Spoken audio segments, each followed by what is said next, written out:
Samni ko gabrome bilisa barbada hanga yoom gabromse bineensi nu nyaata bilisummaa keenya qabsootu furmaata bilisummaa keenya barnoonni furmaata.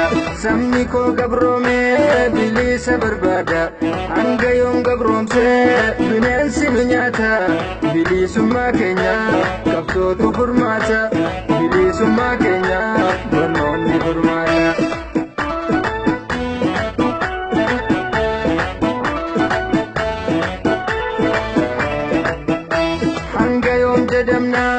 Oromoon gabricha silaa hedduu qabna gootaa fi hayyicha tokkummaa jabeessi santu nuuf qoricha waliin qoqqoodina Oromoon tokkicha waliin qoqqoodina Oromoon tokkicha yoomuu ni yaadanna jalan qofaan olee bakka diinni keenya harma itti qalee dagachuun hin mallee abbichuuf gullallee diinni nuuf diinumaa kamtu kam nuuf caalee nutti deebi'uuf deemaa barkunoo hadhallee.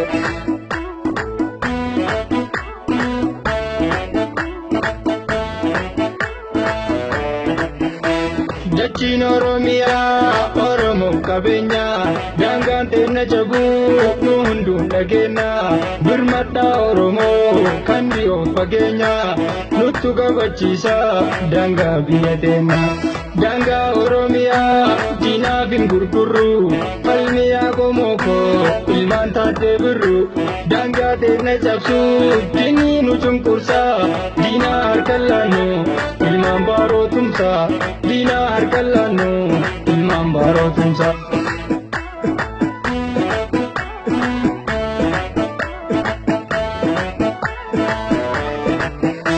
Samni ko gabrome bilisa barbada hanga yoom gabromse bineensi nu nyaata bilisummaa keenya qabsootu furmaata bilisummaa keenya barnoonni furmaata.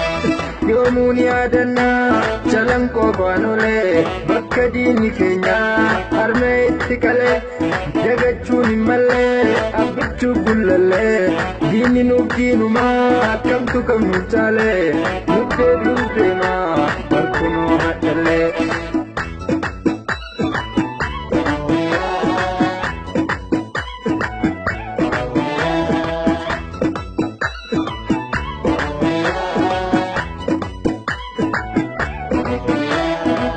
Daangaa Oromiyaa cabsuuf yaalanillee eessaanuu hin cabdu ni falmaanillee Booranaa fi Baalee Harargee fi Gujii hidhannee eeggannaa Kilaashii Shugguxii. Daangaan Oromiyaa Harariin hin cabdu nuti ilmaan Jaarraa nu ilmaan Eleemoo ilmaan Bakar Waaree nu torbananniya lubbuu wareegamne dhiigaan ni sararra.